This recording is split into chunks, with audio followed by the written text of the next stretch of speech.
Check one, two. Check one, two. Check. Check one, two. Check one, two. Check one, two.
Take that and then give it back to me because it's the second. Is it the first or second? Second.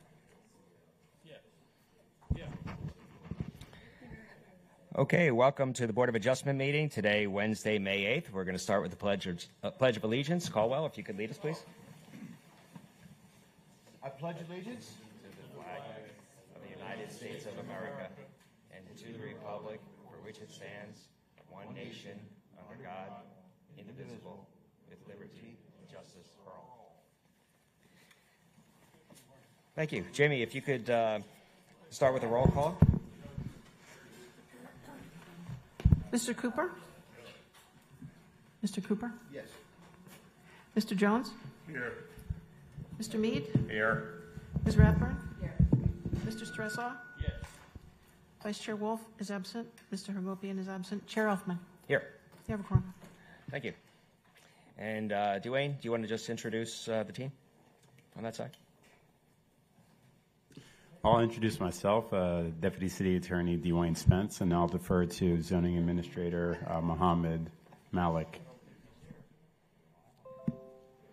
Hi, Mohammed Malik, Zoning Administrator. I have Bert Ford, James Hollingworth, Mark, Kate, Kanan, and Shakila Crawford, and I have Karen over there. So that's what we have right now. Thank you. Thank you. Jamie, if we could do the swearing in, please. Anyone who intends to speak, please raise your right hand. Do you swear or affirm any testimony given at this public hearing will be truthful and accurate? Thanks. Okay, we're going to bring up the first case, case number 2. Thanks, Fred. By the way, hi. Yes. So, approval of the minutes. Do you have a second? Second. Okay, is there any discussion? Any corrections? Okay, we'll do a verbal. All in favor, aye? Aye. Anybody opposed? Okay. Chair? Yes. I don't think you've approved the minutes from the prior minute. So that was a part of the motion for both minutes? It was not, but I could do it now. Okay, thank you. Okay, so a motion for approval from the meeting before. I don't know the date offhand. Okay. Okay, and a second? Second. Okay. Do we have any discussion? Yeah. Okay, Fred?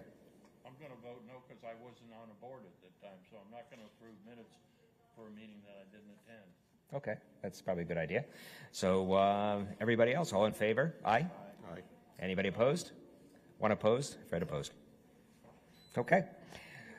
First case, case number 2403-0001, 610 Northeast 14th Place.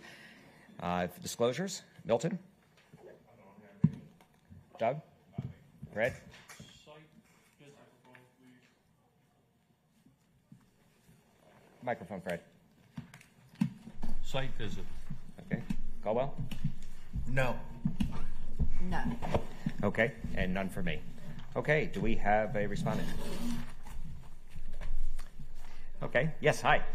That would be you. If you could please come up and state your name and relation to the property.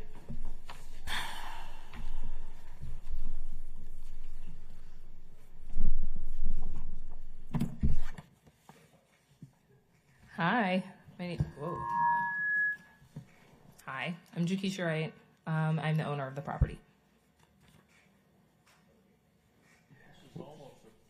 Would you like to tell us why you're here? Almost a friendly board, so don't be scared. Okay. I'm a little nervous.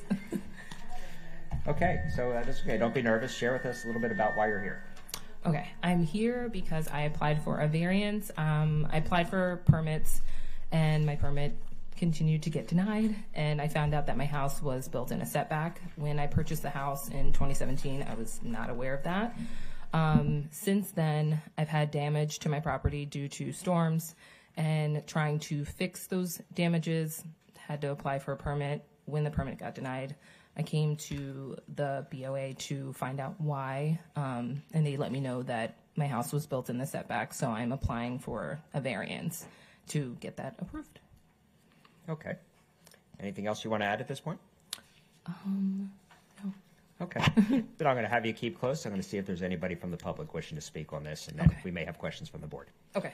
Okay. Is there anybody from the public wishing to speak? Yes, sir. No. Up there to the microphone, please. Do you want me to sit or stay? You can sit down. Good evening. My name is Troy Liggett. I live in the Middle River Terrace neighborhood. I'm the president of the Neighborhood Association. I come here on behalf of the board of the Neighborhood Association. They considered this at their last meeting. There were no problems with this. Everyone understood about the issues, and they voted unanimously to support her. I've talked to many neighbors around. I know no one who has any issues with this. And so on behalf of the Neighborhood Association, we support this proposal. Thank you very much. Quick question for this gentleman. Yes. That's Middle River Terrace, correct? Correct. Correct. And you're the same gentleman that's working on the CRA stuff that says you've spoken to all the business owners and they're all in agreements with the changes for the CRA. I'm going to say right here at this board tonight, I don't believe anything you say. Just, I want to put that out in public because you've lied to the city and other people before. So I'm making sure that's put out in public. Just for the record, I never said that. I don't know who you heard that from. Public record, sir. Okay. Well, actually, you don't need to defend at this point. We're going to move Okay. on. But thank you. Is there anybody else that wishes to speak to this? Okay. Nobody else? In that case, we're going to close the public hearing. We're going to bring it back to the board for any discussion. Does anybody have a discussion? Move for approval. Okay, I was going to, Milton. We don't have a second yet, so it's okay. Well, I was going to say why I was making the motion. Milton, you want to go down the list? Question before we make a motion? Sure. Good timing. You. So just to clarify, you were just building exactly on the same pad that's existing? Yes. Okay. And your measurements are very precise. So this 4 feet is from the outside of your finish, or you sure you measured it properly on what you're asking for? Yes. Like you're not the block, you're the block and the stucco, so your final dimension is what you're asking for. Yes. Okay. Yes. Right? Mr. Chair, I'd like to go ahead and second that motion. Okay. We have a motion, a second, discussion, and Fred, you have your Yeah, I microphone. was going to comment. I went up there because apparently I'm the one on the board that went and looked. The house next door is built right to the property line on her east side. So, you know, I'm not sure how the department deals with existing stuff when an application comes in and you look at everything, and presumably everybody goes up there and they don't get cited because of it. But I just thought it was important that the board understand before we vote that the house next door encroaches into the entire 5-foot setback, their setback.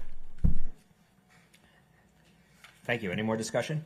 I just want to add that on the motion, I think that special conditions and circumstances affect the property at issue which prevent the reasonable use of the property, and that the unique hardship is not self-created by the applicant, which is why I'm going to support the motion. Thank you. Okay. Any further discussion? I mean, I don't disagree with supporting her, but she's rebuilding a house, and she could easily have put the block up a foot in. It doesn't make the property unusable. Okay. Point taken. I'm not. Sorry. I'm not. Anything else? Fred? Didn't you say that you bought the house the way it is? Yeah, I'm just replacing what When was- you bought it, Yeah. the block wall was already there. Yeah. So it wasn't a question of something that you did. It was a Oh, question of the people that owned the property beforehand. Okay. Is that correct? No, just what you just said. I'm rebuilding the house. Is that what you said? Yes. I'm not rebuilding the house. According to your plans, it looks like the whole area you're asking for has been demolished. That it's a new wall, and the outside wall is a new wall. Yes, it is a new wall, but you said I was rebuilding the house, so that's why I misunderstood. I'm sorry. But this wall is a new wall. This is a new wall. Yes, yes, Okay, yes. I'm wrong. Yes. Thank you. Sorry. Just wanted to understand. Okay. Any further discussion? Okay. So motion second, Jamie? So the motion is to approve because it meets the criteria? Middleton. Yes. Yes, thank you. Mr. Jones? Yes. Mr. Mead? Yes. Ms. Rathburn? Yes. Mr. Stressa? Yes. Mr. Cooper? Yes. And Chair Elfman? Yes, motion passes. Pass 6-0. Next case, case number 240-30007, 695 Southwest 9th Avenue. Disclosures first. Which is on the property line? Not the other house, Milton? the other side. Yeah, that's right on the front. No, I don't have any. Okay, What's going Doug? on? Doug, any No. disclosures? No. Okay, Fred?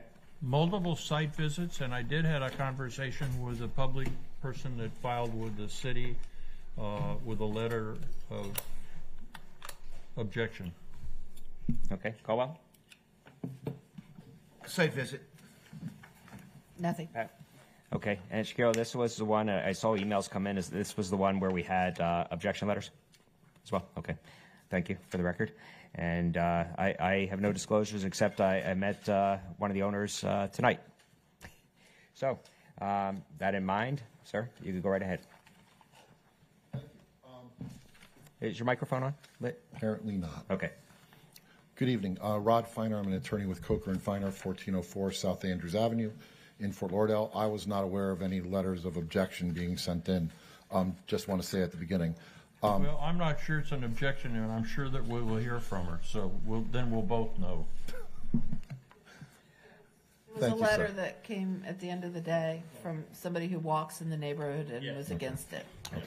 Do we So- have a copy for the applicant? If you can provide counsel a copy of the letter, please. Thank you. I'll review it after the presentation. So please go ahead. So I've stated in the backup how we address the criteria, so I'm just going to summarize, but if you have any questions, I'm more than happy to answer those questions. We are seeking a variance from the 15-foot rear setback to go to 5-foot setback, and the reason for that variance is to preserve a specimen oak tree. There is an oak tree in the front of the property that is approximately 25 feet from 9th Avenue. We've attached arborist reports to the, as part of the background and the backup. The arborist confirms that it's a specimen oak tree, which is the best type of shade and oak tree that you can try and have is a specimen tree. To preserve that oak tree rather than remove it, we're asking for the rear setback variance. We could remove the tree, in all honesty. It would be about $20,000, which my client was more than willing to pay.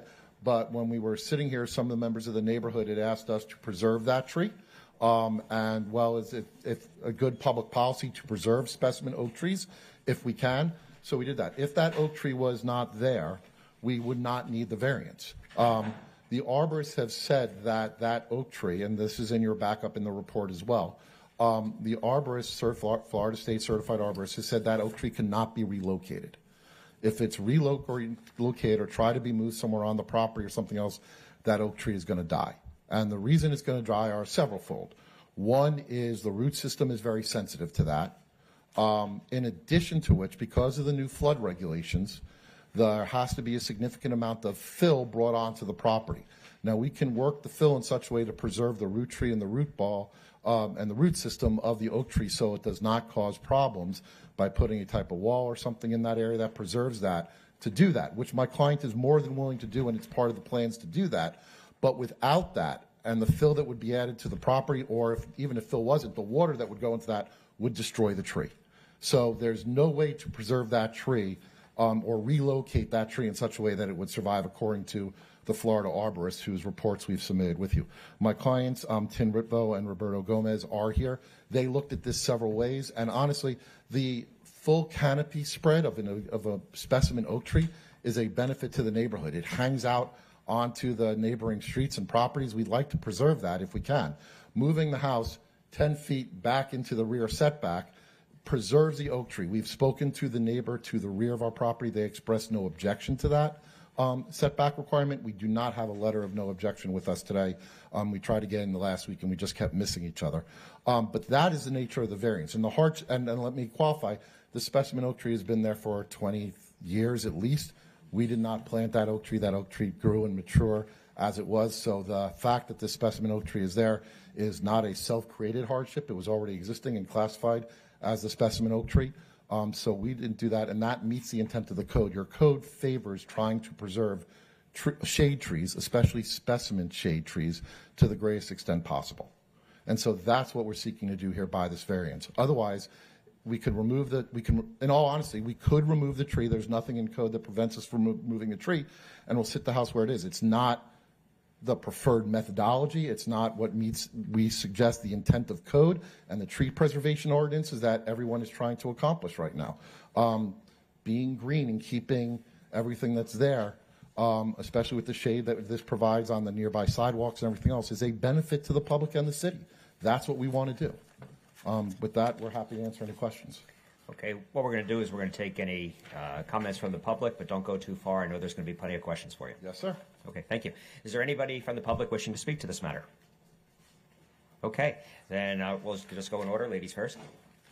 And if you could please, when you're up there, state your name and your address. My name is Brucey Cummings, and I'm at 830 Southwest 9th Street, about a block away from where this property is. And I have a couple of questions. Is that a possibility to ask of this person? I don't see why not. I wanted to know, there are several oak trees on the north side of this site that you took down. I wanted to know what the difference was. They were very old oak trees as well. And the oak tree you did decide to preserve, I'm wondering why you didn't come for a variance on that instead of cutting off the roots to half of that oak tree, which I don't know. I think Fred has much more experience with trees than I do. He's called me certain names at certain times. But I would like to know some of these things before I make any I judgments. didn't call you names. So anyway, maybe Fred, you can answer that, or you could. Those were a couple of questions I had. Plus the fact that I love the fact that you want to preserve the tree. I just don't understand why you took down trees that didn't need to be taken down. Okay, rather than direct response, we'll answer that in rebuttal, if you would, please. Okay. Whichever one of the two of you want to come next. And just when you're up there, please state your name and your property address.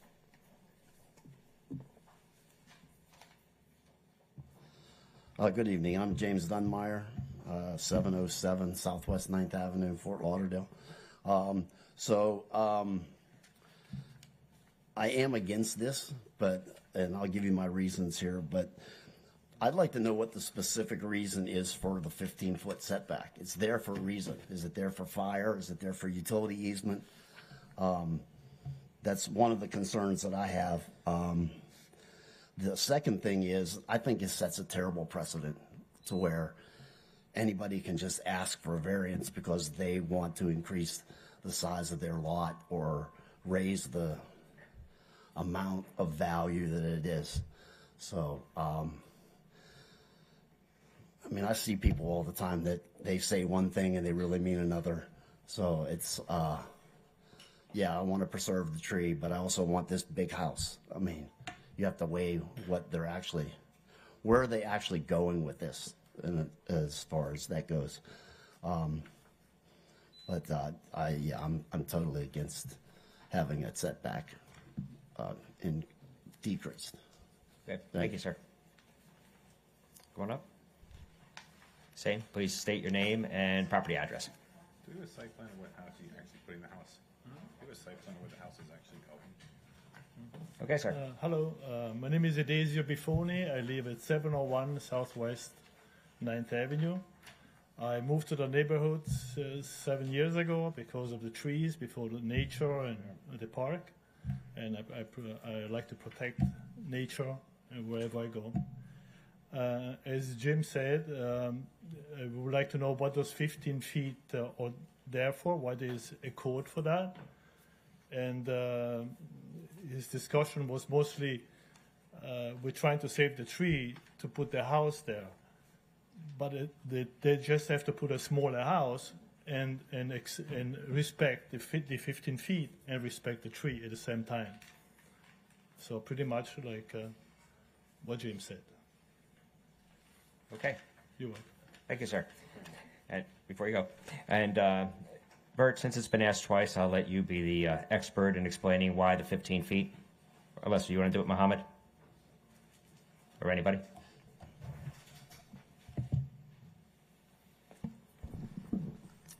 So the main reason for setbacks is to provide separation between the buildings and have better livability in a community, is basically the reason for it.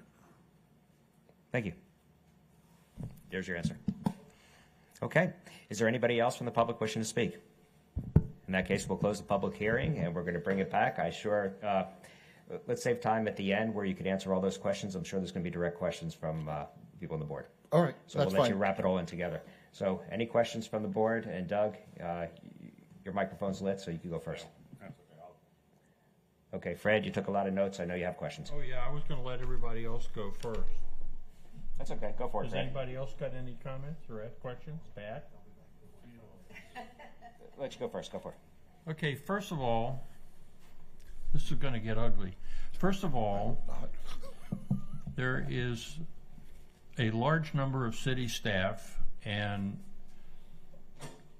8 or 9 landscape architects that have worked for the last 3.5 years on developing the new tree preservation code. And one of the issues that we have talked about was the fact of what is being asked for tonight, which is to have the city staff review adjusting the setbacks in order to be able to work around an existing tree. And this happens to be, fortunately, in my opinion, the most important example of exactly what we have been trying to get the staff to do, because it recognizes what has been judged a valuable tree, and to complicate the issue, there are, I guess, dozens of requirements. The first question that I ask the staff is, what code are we using and how does the landscape architect for the city judge the project? And one of the questions that arises, and it was brought up by the applicant, that FEMA requires a large fill to be placed underneath the structure. And when you start analyzing the existing code, not the one that we've been working on, because they pulled a foundation permit some time ago, and that sets which code we have to go by, that it requires the developer to build on stem walls rather than fill the site, which is a financial setback, I think. It's easier to fill the site than it is to build on a stem wall. But in building on a stem wall, it allows the roots of the tree to be bridged or protected by the actual construction of the adjacent building. I think that we may be looking at the possibility of a motion that includes the use of stem walls rather than fill, because you can't fill on top of the tree's roots. The second question that I had asked staff just prior to the meeting is that I was looking for how the staff determines what a structure is as it relates to the 22-foot limit of height. And because of the new FEMA requirement, they measured the 22 feet from the actual finished first floor, which in this case is, I think, 6, and the existing grade is at 3.5 or something relatively close to that. So the drawings that were submitted show that it is 26 feet from the finished first floor to the top of the parapet, which means to me they invade the 22 feet right off the bat. But when you consider the two adjacent properties and the effect that this structure has on them, you incorporate the grade differential, and it's almost 30 feet, which to me, regardless of how the staff has been measuring the overall height of the 22-foot limit, is a bit abhorrent as far as I'm concerned, because we definitely affect the house to the west. The house to the west is constructed with a 5-foot side yard setback. It is fairly consistent with all of the structures, many of the structures in this area, because most of the older buildings are built with a 5-foot setback.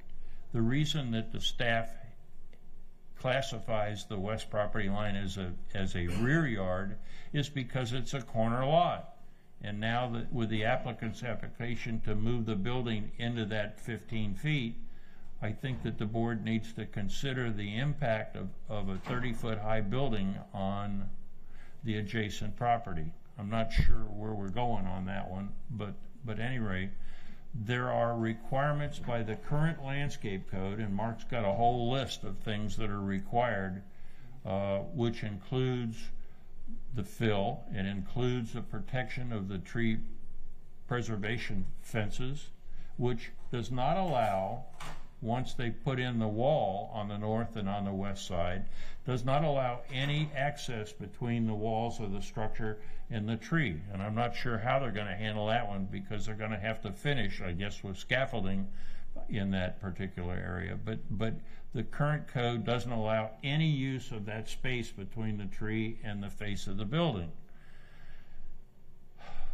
I guess the question that I wanted to ask Dwayne is that if the board were to approve this variance and allow this building to be moved to the west 10 feet and thus reduce the 15-foot rear yard setback, and it is approved, can the owner come back after it's approved and change the site plan, remove the tree, and build a larger structure? Let me do it again. If the board were to approve the variance and they move the proposed structure into the rear yard setback 10 feet, and we approve that with the existing plan like they have submitted, and after the board were to approve the variance, can they come back and apply to have the tree removed and thus increase the size of the buildable area of the lot? Presuming that there's nothing in the order that this board issues, yes. So is it important for any motion to incorporate the fact that the variance has been considered and that the tree must be retained? If in your review of the criteria for approval of this variance, the preservation of the tree is part of that consideration, then it is reasonable to add a condition that ties in and ensures the preservation of the tree. Okay, so that's really important, because otherwise we're giving them a site that is increased by 10 feet. They could build another 400, 500, 600 square feet of buildable area if they remove the tree. Okay, do you have a question for the applicant as well? I know Doug does. I think that's... More comment? Okay. Doug, and then we'll take Milton. I got a staff question. On a corner lot like this, when they build the house on the other street, how come the setbacks don't change? I mean, the driveway and the entrance, the house is being built off of 7th. So why the setbacks don't change to the back of the house is now the back of the house, and why does he not have to be 25 feet off the street where the driveway is? Because it's not really a side yard anymore. Because it's too narrow. So we don't tell applicants which yard they want to use as the front yard. If it's a corner yard, they can use either abutting street as their front yard. We don't dictate that, if that's your question. So they're going to tell us where their front yard is. They have to comply with the front yard setback. And then the other one will be the corner yard, and it'll be a percentage of that width. So there's no features of a house that determine a front versus a side. So as what the code states, there cannot be two front yard. There can be one front yard and one corner yard. Side corner yard and one front yard. So the designer of record can choose whichever way he wants to, which front yard. The other would be a corner yard. What's the setback on the corner yard versus the front yard? It's 25% of the lot width or 10 feet minimum. So that's how they measure it. Thank you. Thank you. Milton, then Pat. Yeah, how should we craft our motion if the tree should die?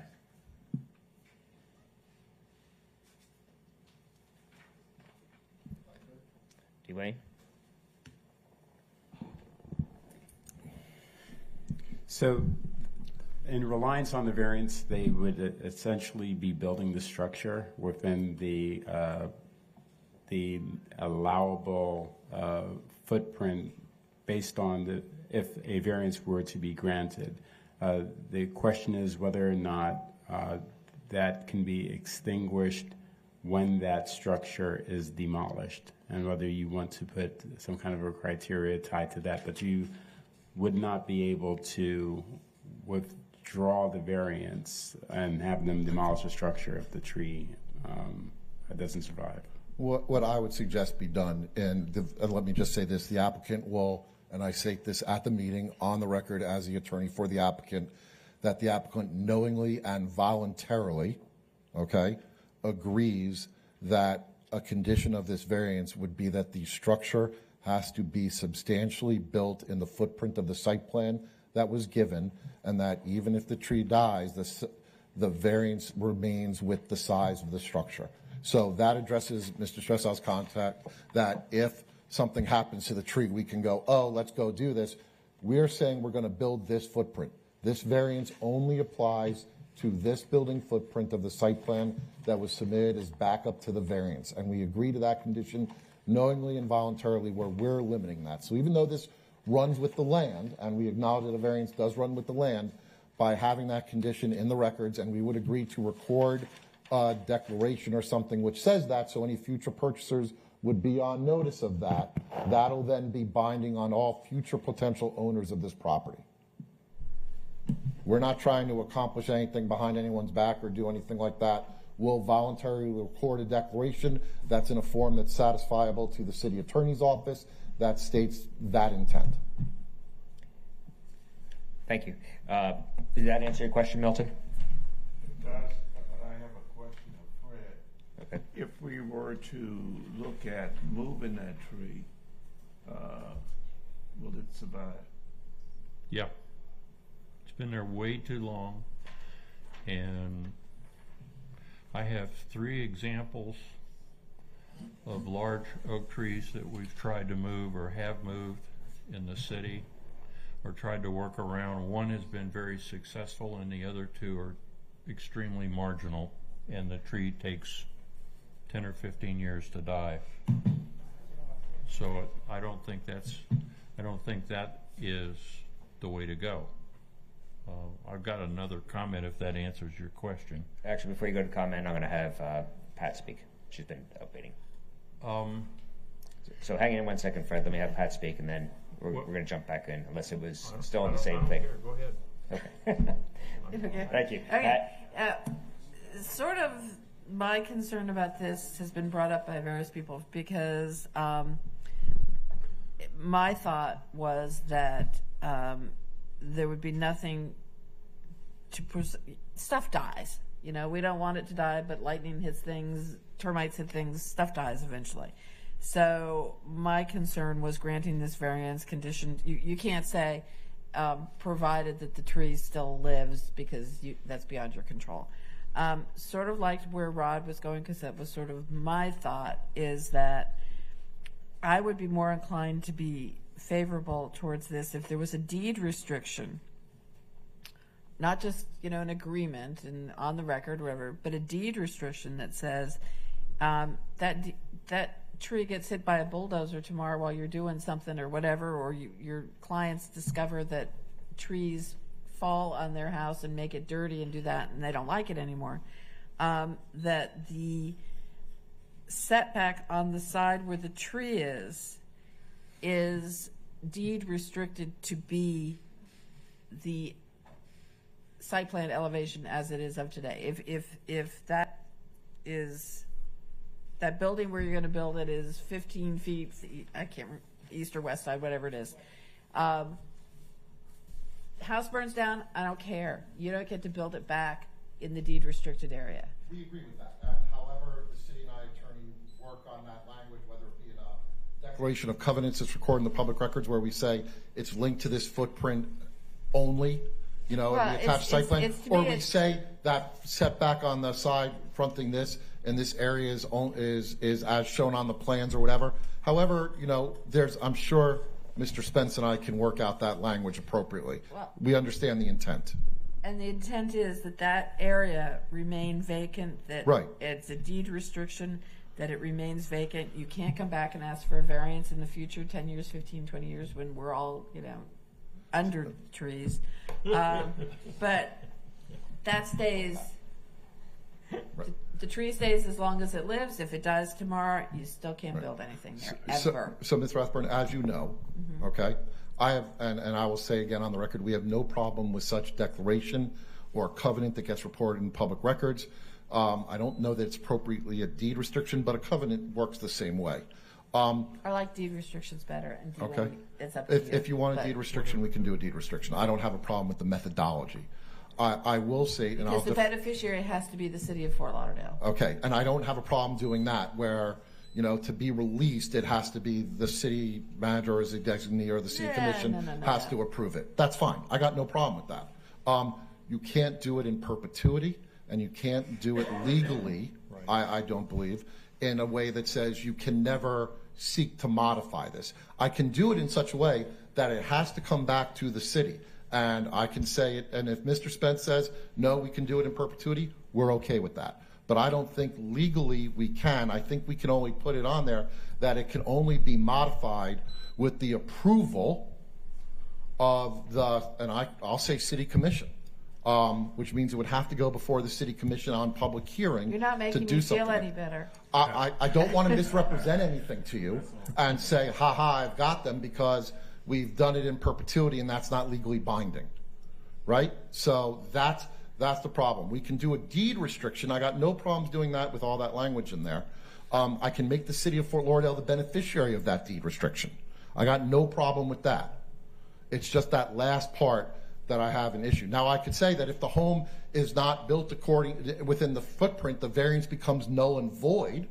I got no problem saying that language to give adequate assurances to the board and the city staff. But we understand what the purpose is, and we'll work with the city attorney's office to get something as airtight as possible. It's not our intent to violate that or do anything like that. No, it's not your intent, but okay, 5 years from now, the tree dies, and they come back and they say, oh, okay, now we want to build a bigger house, or we want to build an addition where the tree used to be.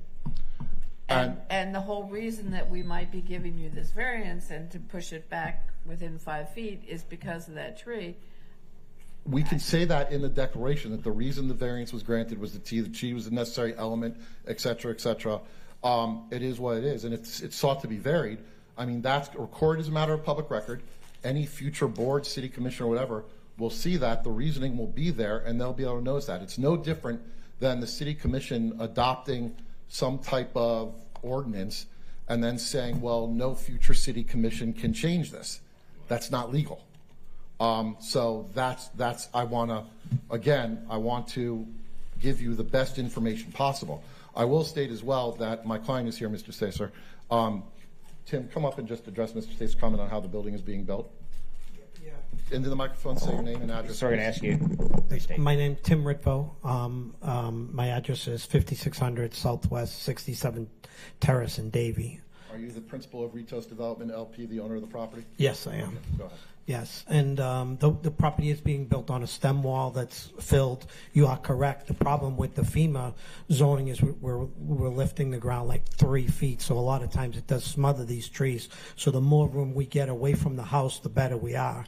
And with this specific tree, anyone that's made a site visit is we're very fortunate on this tree. This tree grows outward towards the street, so it has a really beautiful canopy going towards the street, and actually it doesn't come towards the house. So we don't see in the build a a lot of problems with this. We don't think we have to touch it at all, and there'll be no effect on it. And we're trying to keep it because it would look great in the neighborhood. And let me also And just Rod, say, why don't we hold up a minute? Because I know there's more questions, and I know you want to kind of run your thing, but you're That's going to hold. Okay, Fred, and then Milton, and then Doug. Yeah, I think the applicant's done a good job of assuring the board that they will take care of the tree. I would suggest, and I have to depend on our new landscape architect with the city, Mark, that if the tree were to die, that you would remove it and replace it with a new oak tree. No problem. We'll agree to that condition as well. Substantial size, and I would leave that up to Mark to decide, because I think that today's code, which is 8 years old, is very specific in giving the city staff the authority to do almost anything. It also mentions, and I don't know that I want to go there, is that you could be required to post a bond or an assurance that of some value, and I would suggest that the $18,000 that the arborist has assessed the tree is probably not sufficient. It should be at least twice that. The code suggests 4 times that, but I would leave that up to the city attorney and to the landscape architect that's going to sign off on this, that the city consider this assurance. I guess it's a bond. They haven't done it before, but I think that we're entering into an area that's entirely different than most variances that we deal with. The applicant had installed until 2 weeks ago pretty limited tree barriers. They had stored construction material on top of the roots, and the staff went out and the applicant had corrected all the violations that would be considered tree abuse. So I think they are applications of a variance requiring them to replace the tree. We do. Sure how you develop a motion that incorporates all this. Well, I think we'll hear everybody else, and then we're Okay. it'll give you a little time to figure it out. Okay, so I think that we need to consider some sort of an assurance, monetary assurance, that is greater than the actual value of the tree, because that to have a bond that incorporates $18,000 doesn't account for anything. It's not a penalty. But if it were 2 or 3 times that, I think that's part of doing business with asking for this variance. I would just add that, and I'm sorry for interrupting, sir. I know there are other people who want to ask questions. But again, when we talk about replacing the tree, and I see Ms. Rathburn writing notes, copious notes, so that's why I want to interrupt, is we would also agree to post a bond for double the value of the tree that remains in effect while construction is occurring through Until it's signed off. I was going to say till 1 year post CO. By that time, you will have achieved the staff's opinion that you're involved with tree abuse, because as your building goes up to 30 feet, you may involve having to cut back some of the trees on the west side. It's a real question as to. You got to come up to here. No, I've been there. So, no, I know, but for sure there's some limbs on the north side that are going to have to be trimmed back, and also on the west side, I think, because of the overall height. But I think that you guys can work with Mark on that and follow the guidelines of the ANSI 300, which is required. We will, and Mr. Gomez is our general contractor, and he is also hearing everything you have to say. Oh, so he's the one that put the nail in the tree that advertises the site. Actually, that was a third-party contractor. Okay, moving on. Milton? Yeah, I want to ask council, why only 1 year after CO? 1 year after CO says the general rule is, right, when you do this is you want to protect the tree during construction, because during construction the tree is most subject to having issues with contractors being on site, subcontractors who might not do things. For instance, the nail in the tree, which was done by a third party who did that, which I didn't know about. Thank you. I will make sure we tell our notice company who did that about that, and that is not allowed. So the through construction takes care of that. And generally, when you transfer utilities or other things over to a city, like you build a city water line and then transfer it over to a city, the city generally, when you do those type of things, require you to post a bond for the amount of what repair would be or what the installation cost would be for 1 year. So I was drawing an analogy between that for 1 year is exactly why I suggested 1 year. Also 1 year, the building is up, the home is up, it's functioning, people have moved in, and we're sure that they're actually treating the tree as they're supposed to do at that point in time. Is there a need for any additional time rather than 1 year, 2 years? I would think not, based upon the construction, since it covers the construction plus 1 year post-CO, and we've also agreed to the stipulation that you can't expand the building into that area. With that, I don't believe more than 1 year is warranted. Anything else, Milton? No. Okay. Doug, Fred. I'm sorry, Doug, and then Caldwell, and then Fred. Okay. Well, two things. One, it's all great, and we're all very happy with the trees.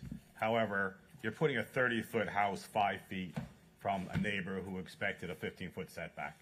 And despite saving a tree or not saving a tree, I don't think that's fair to do to somebody else who lives there who has light and space, and now you're putting up a big house. It's not a 12-foot house. It's a 30-foot house. And I don't think that should be that close. It's not fair to the other people who live there, whether they said something or didn't say something. Your windows are flooding up to their house at 5 feet. And that's not why we have setbacks in code. You can hardly walk around your house with a 5-foot setback and a fence. That's it? Well, that's my first part. Second part is, if we are doing a motion to approve it, I would also like to include there that there's no pavers and there's no anything else around this tree too, that it is only proper ground cover, and they're not storing their boat or doing anything else on the root area.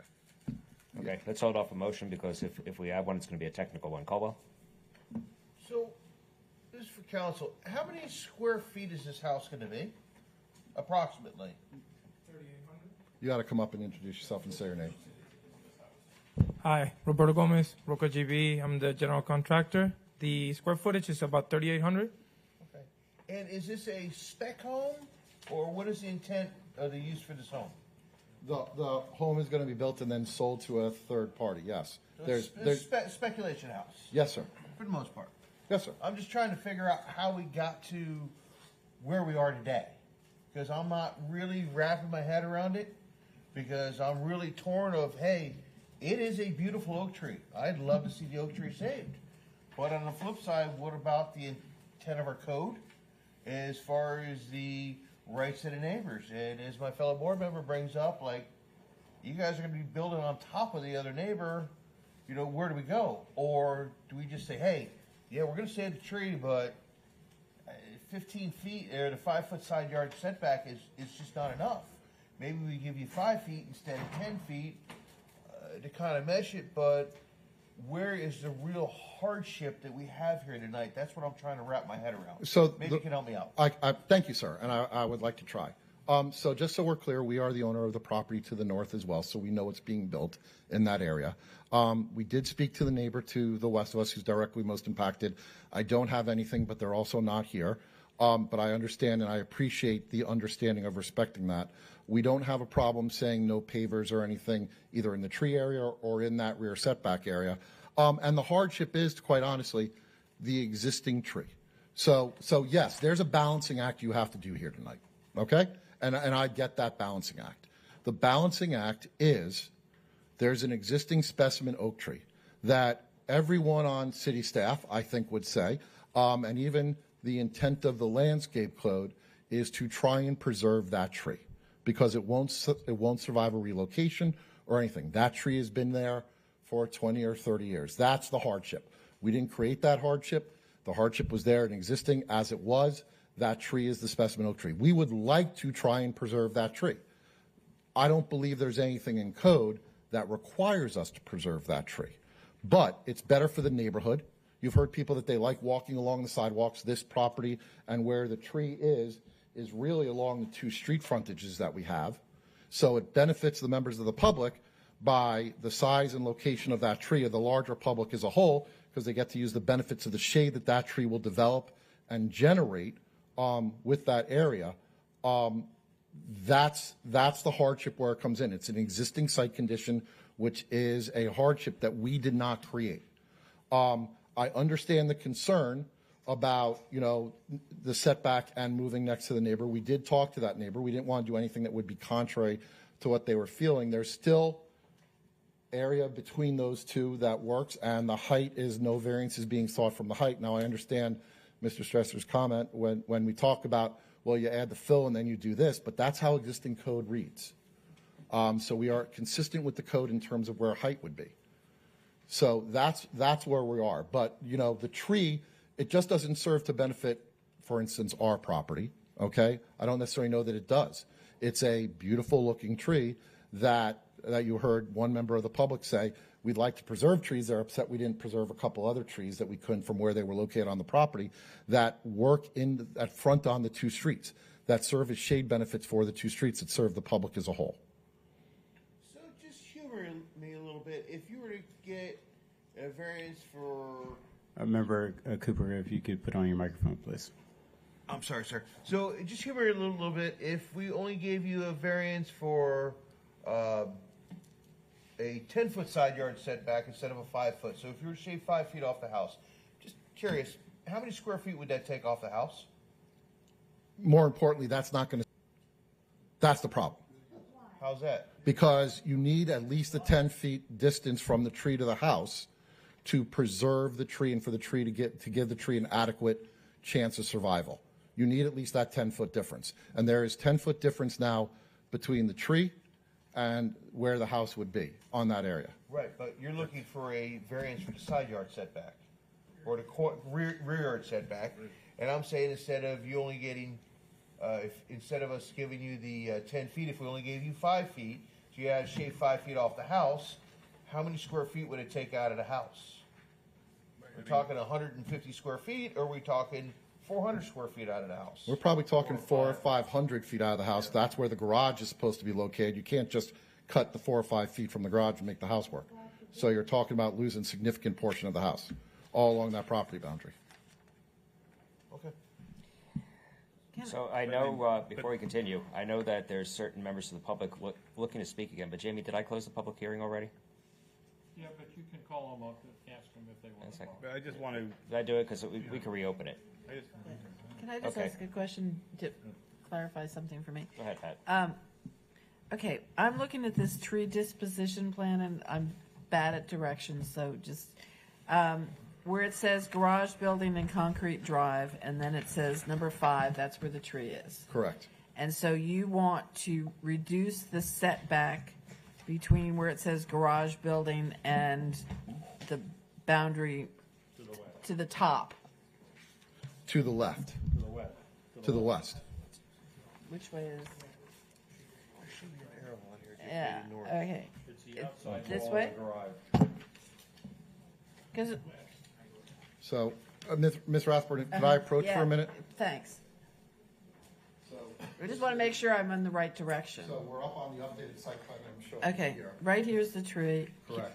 Okay. And Where do you want to reduce it? Here. You need to use his. Here?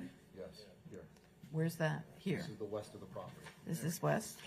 I don't see it. I don't see a north or south. That's why I'm confused about this. So if the tree is here, Right. we're over here. Okay, so this is what you're looking for the, Nope. If the tree, see this, you're looking at an old plan on this tree disposition Right. plan. That's not the current site plan. give me north, which, is this west? North is here. Use this site plan. The architect indicates I think you're better off. that's in a Thank you. I know, the tree is This here, is the area. and this is where they're looking for, Correct. So, this is the east elevation. okay, and this is west. Right, this is the, right here, this is the, What? whatever, that's No, what they but want. this They- is the this should western be direction. back This is another 10 north. feet. No, that's This- the rear, ah, north. that's the Thank side you. yard. That's on the north, that's there. All right, This is the east elevation. This is east, okay. north, south, and the east. Okay, while elevation. everybody's looking, I know there's members from the No, public so wishing to speak, just in over case I here, did you close the want- public this is hearing like and we 10 wanted to feet? take the chance to reopen it. Could somebody make a motion to reopen it, please? I'll go ahead and do so. Okay. Motion to open the public hearing. Okay, motion second, all in favor? So now Aye. they're over Anybody here. opposed? Okay, then we're gonna give you the chance, whoever wants to come first, come on back up. Then he's completely. Short.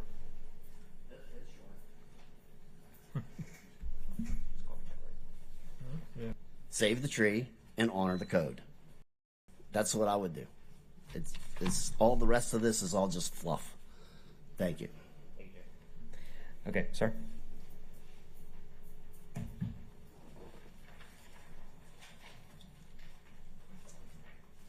Again, Edesio Bifoni, 701 Southwest 9th Avenue. When somebody buys a property, he knows before he buys the property how many feet he has to stay away from. He knows the codes, and based on the codes, he builds the house, no? So if that house had to be 15 feet away from the wall, he can only build so many square feet, not more. So, and the tree is there for who knows how many years. So based on what he bought, he has to put in the square footage that the rules lets him put, not thinking he may get 10 feet more after, so he put in another 10,000 square feet on the house.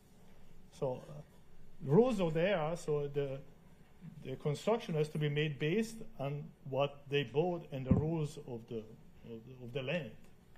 Thank you. Thank you. And just please restate your name again.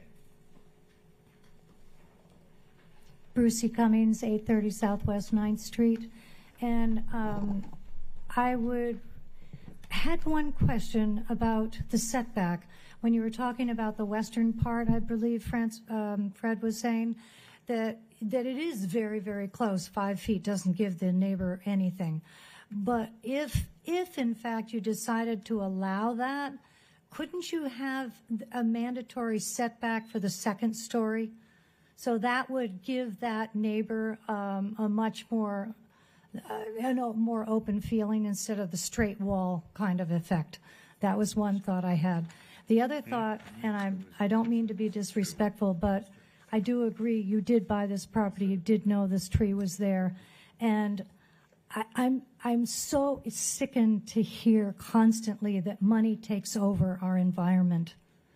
Really, how much money are you really going to lose by just allowing the setbacks as they are and keeping a beautiful tree which will enhance your property exponentially because you're not leaving any space around that whole development for anything other? So, I mean, sometimes we just need to be grateful for what we have. We stick to our codes. We need this environment desperately.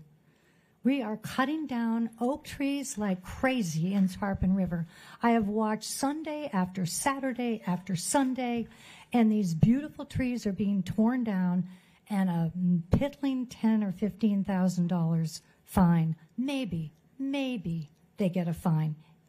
And I'm just really tired of it. Our whole city is not meant just to be given to greed. We have a place that we want to live in. We love this neighborhood. We live there. We're not there just to make money off of it. We need to stop with this. Anyway, thank you for hearing me. Thank you. Okay, so I'm going to leave a chance for rebuttal to any of that. I'm going to see if there's any final questions from the board. Then we're going to close the public hearing completely and bring it back to the board. Thank you. So I will address a couple of the comments that were brought up and then go from there. First of all, with the one comment from the board member about about the size, the house is only 40 foot wide. It's not, an extremely wide house. So cutting that additional 5 feet off for that entire way makes the area unbuildable. I will say that when my clients purchased this property, okay, they researched the codes. They researched what was done. The property was capable of being subdivided. We were aware of the tree. We actually had originally proposed to remove the tree. And staff came back when we submitted the building permit plans and said, hey, we'd really like you to try and preserve this tree. And we looked at it and said, well, we don't have to, but we're willing to consider doing that. And my client has spent time, attorney's fees, money, and everything else to try and obtain this variance and still meet, even though finances are not part of the board's consideration. I understand that. Let me just say that right off the bat. But we're trying to do the right thing here. And when people say, well, we've lived in this area, how much is too much? Well, look at real estate prices in Fort Lauderdale and look at what it needs to be for certain areas. Just, we're not making a huge profit on this house by that way. Most developers don't do that. I will say as well that there's 5 feet to the further west of us that our adjacent neighbor has a 5-foot setback, not a 15-foot setback. So when you look, their 5 feet and our 5 feet, it's 10 feet. We would agree that no pavers or anything else can go in that rear yard, that it has to be grass. We would agree to a condition along those lines as well. We're not seeking to encroach further into their property or do anything else like that. Those are promises that we made to that person, so that could be a condition of the variance as well. We have no issue with that. And with that, and also the step back on the second floor, again, considering the narrow width of the house on the whole thing, that really doesn't work. It basically makes, in that part of the area, the second floor unusable. So without any effective living space or doing anything else. So while I appreciate the effort, and my client does appreciate the effort at trying to find a workable solution or compromise in this case, because of the way the house is designed and how it has to fit to give the tree sufficient room and work on everything else, that just doesn't work in this particular case. Well, we tried to design it other ways, it just didn't work with the square footage that was needed. Okay, we're going to go, Doug. You still have a question of the applicant? Okay, is there any other questions of the applicant? Milton? Why don't we redesign the house? I wouldn't want, as a neighbor, I wouldn't want someone living that close to me. I mean, the setbacks are for a reason. So I agree with my colleague Cooper that, you got to have a certain amount of setback. Well, we're not seeking zero lot line, just so we're clear. You talk about a 2-story house, so you can look down on everybody. I'm not comfortable with that. Well, just so we're aware, there is a setback. We're not asking for zero lot line. Well, I understand the concern. And the redesign of the house doesn't work. We've looked at various methodologies of how you could do that. We have brought the architect in several times to try and look at that. None of that works. I mean, Mr. Ritvo can come up and you can hear from him as well. We understand the board's concerned about preserving the tree, not granting more, so there's a huge, bigger house in that area. We've addressed that condition. We've addressed the other conditions. We've agreed that no landscaping can be in that rear area. The applicant has, I think, shown its good faith in how it's willing to commit future owners to that as well, while attempting to preserve the tree. And everyone admits, including all the neighbors, they want the tree preserved. This is a way to do that. Thank you. I do want to ask one question of you myself, and I know Fred still has some comments. So if I understand your testimony, either you get the variance to preserve the tree, or the tree's coming down. Is that accurate? That's pretty much my understanding. I believe that we're allowed to do that. Okay, thank you. I just wanted to clarify that. Fred?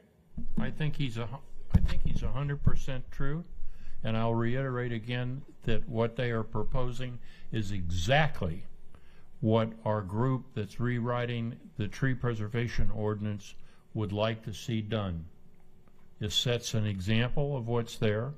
I think that the applicant has shown the willingness to conform to almost anything that we've asked or that will be required by the Department of the Landscape sign-offs.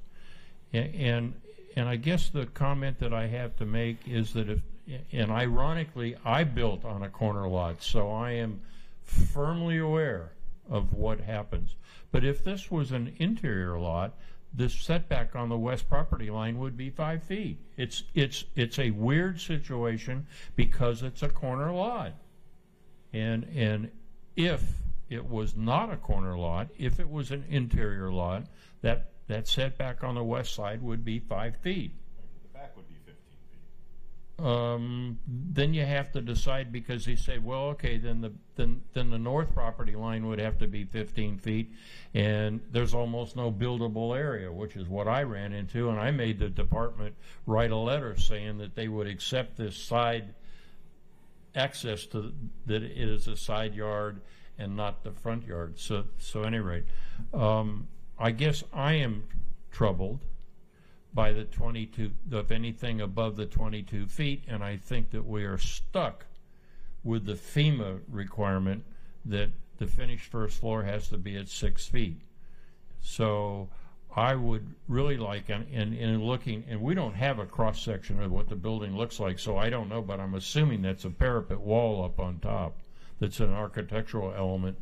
Is it if we were to consider this, I would like to see that on the west side and on the north side, that they limit the height of the building to 22 feet above the FEMA required elevation.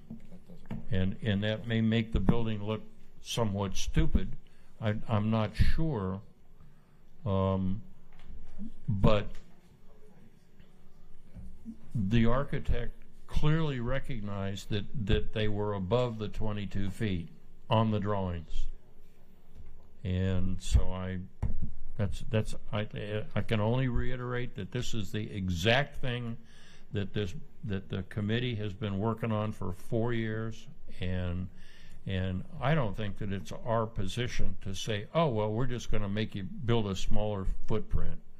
I think that they deserve to build whatever the code requires, and they depend on the code, and the only thing that they're asking for is to try to make an exception in order to save this tree.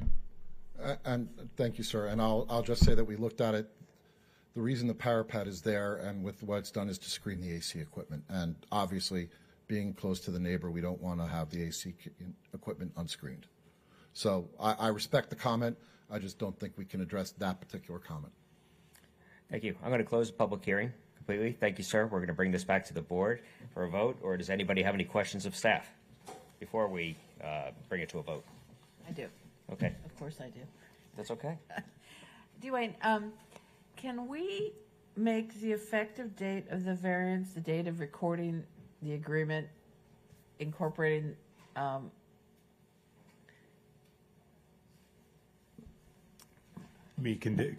conditioning the full force and effect well, on the recordation? We would grant a variance, but the variance would take effect only upon the recording of this agreement that we've been discussing.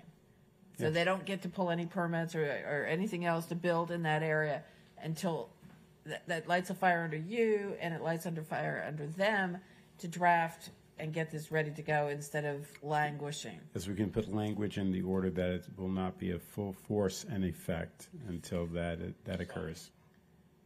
No, so the order will be executed in order to give effect to that, but the recordation, I think you want the recordation, not merely the execution of that document. Because I don't know if it's going to be you or somebody on your staff, are going to work with Rod. Rod's going to draft something overnight and send it to you and say, okay, does this work for me? And you or your staff say yes, no, whatever. If it does work for you, or if you have changes, whatever, they're going to be. It's not going to be something that's signed by the city because it's on their property, so they're the only ones that are going to sign it, and they can get it recorded in 20 minutes. So yes.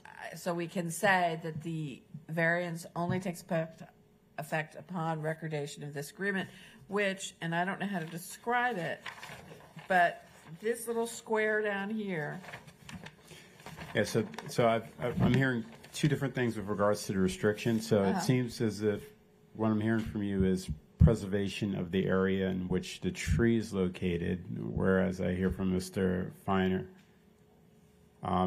the restriction of future building within the footprint of the. Yeah, the variance is conditioned upon them making their best effort, to maintain this tree. But if unforeseen circumstances happen in the future down the road and the tree dies or whatever, they have voluntarily agreed, even though they would otherwise be able to not build anything in that little square I drew, and somebody else is going to have to describe that little square I drew. But from now foregoing, tree falls down, doesn't matter. You would otherwise be able to expand and build a barbecue or whatever. You can't. Okay. Let's see. So that was pretty much my notes. So, and no paved surface in the setback. And the bond. I forgot the bond. 2 times the value of the tree. For 1 year after CO. For 1 year after CO. Okay. I'm not. I'm sorry. To be posted at the issuance of building permits, valid through 1 year after issuance of the CO. Okay. I am not sure how to describe that lovely little drawing I made. That's right. We could have So- Fred, in the meantime, if you want to think how you could describe it. I'm Well, sorry, Dwayne, well, go ahead. I think the problem with that is that we don't have necessarily a surveyor or a engineer that can describe. Well, I guess we could say the current site plan, which I don't see a date on it, but the current site plan has.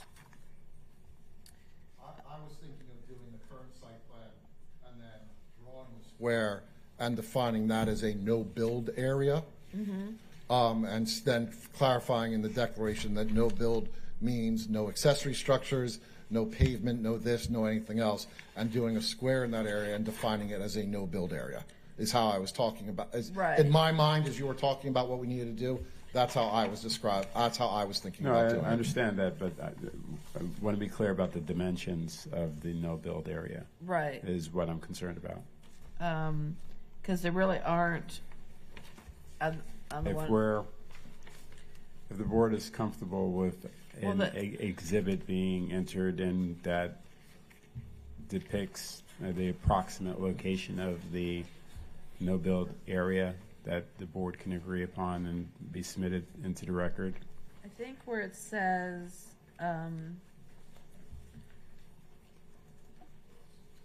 the north line of the no build zone, for lack of a better word, would be where you have you show the raised pool deck, Yes, ma'am. and then let me see, that's northwest. The east side would be the property line on the east. For the record, which document are I'm looking you at the site plan. SP-1.1. Exactly. Site plan SB 1.1. Okay, so the north line of the no-build zone would be where they show the line saying raised pool deck. The east line would be the property line. Yep. And the west would be right perpendicular to the stairs, is what I'm thinking, or parallel to the stairs. Where it says, the stairs here? Yes. Okay. All right. So the stairs would be The west line. the west line. Parallel to the stairs on the west line. Yeah, the east line of the stairs. Yes, ma'am. Would be the western portion of the no-build zone. The east side would be the property line. So you've got two property lines, you've got a pool deck, and you've got stairs. Does that describe it sufficiently? Now Fred's not going to like it, but I'm confused, but hold in between that thought. Okay. I know that was not a motion. I know that was trying to craft one. Fred, I know there's. I'm going to make it real short. Okay. There is no doubt in my mind that this applicant is going to cut this tree down if they don't get the variance. Am I correct? There's absolutely no reason in the world for them to save it for $18,000. So that's the impetus for the fact that it exhibits exactly what our group has been trying to get the planning department to add into the code. This is the example, and if it's not passed tonight, and we need 2 negative votes, I think, they're going to cut it down. And I would recommend it. What, did they cut down? Yeah. As opposed to That's the only thing, because they're going to move the building 10 feet to the east, and they're going to reduce the size of the swimming pool deck. They're not going to change the building. They're not going to change the height of the building. All they're going to do is take 10 feet out of the swimming pool deck and move the building in order to provide the 15-foot rear yard setback. Right?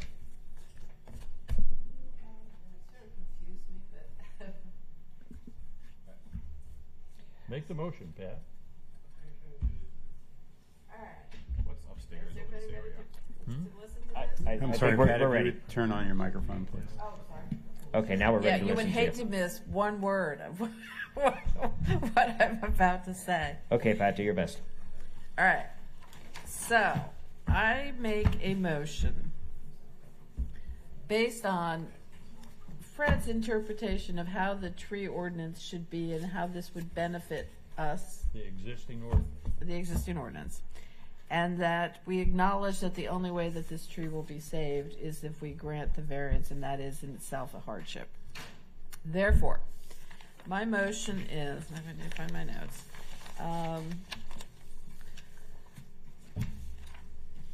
That we grant the variance, provided that the effective date of the variance is the date of recording of an agreement to be drafted by the applicant's counsel, submitted to the city for approval,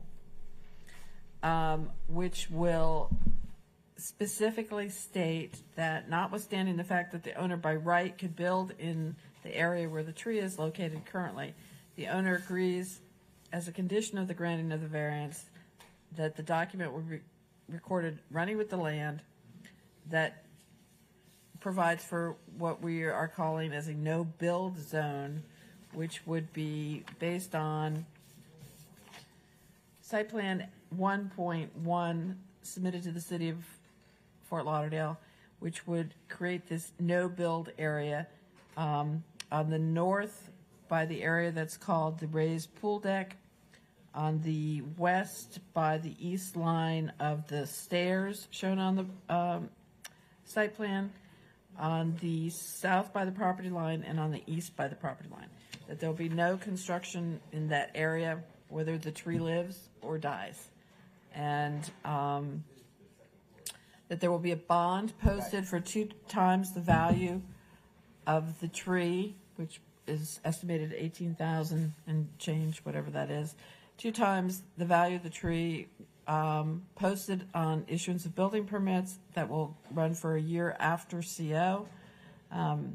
No paved surfaces in the area of the variance, the setback. And I think that was everything. Was there something else? No, we just repeat that again? Just kidding. Jamie, could you repeat? No. Do we have a second? Board, do we have a second from anybody? Thank you. We have a motion and a second. Jamie, if we could roll call this, please. Mr. Cooper? I knew you were going to do that to me. Sorry.